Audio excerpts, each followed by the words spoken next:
Assalamualaikum warahmatullahi ta'ala wabarakatuh. Siya manam sa kano kapambungawan na papajati manan ko sa kano kaando gatawano pagkuana. Siya sa kano kapambungawan na kailangan na siya kasamango sa laya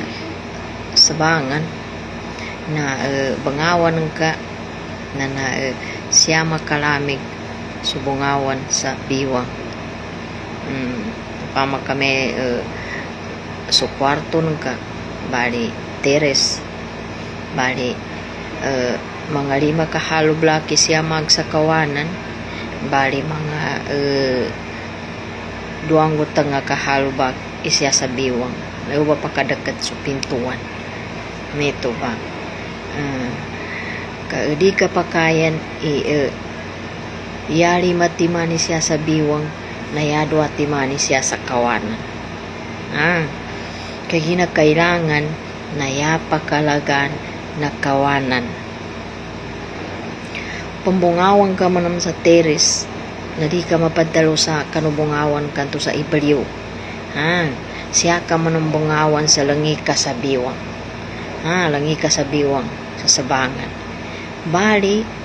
yakawon pa kendo manum na sumag sa kawanan mga 5 may halo blaki no pa maka manok suwalay na mga 30 man na to kaduang utangay siya sa biwang nito ba kailangan na siya makalamig sa biwang upama man ang kalu sa kusinan to siya mag sa irod ugera pa lang kayan bali metong ba umbungawang kaluba na kawan pa kendoy siya magsakawanan bali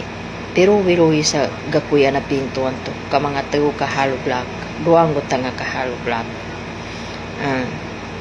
di ka gapakayan ang bungawan ka siya sa irod sa ibaliw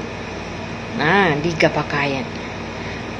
sa may bangawan ka na napakasango ka siya sa irod tapos ay blampas ang ka sa ibaliw di ka pakayan ito bungawan na di mong kapakaya ni bungawan siya sa dapan di kapakayan na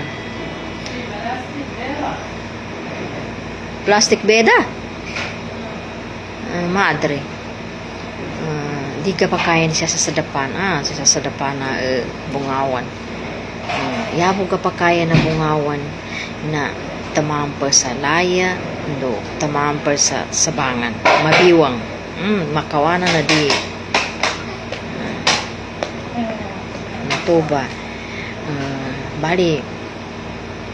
so kapapanikan man ang kanumang bagawalay so kapapanikan na kailangan na panikanan ka na magsasabangan na umeng ka kapapanika ka no kapakasango sa irod pwede kang banikan siya sa iruduwalin ng ka kukasananuwalin ka ugera umeng ka manika siya kapakasango sa dapan neto ba siya utaman sukra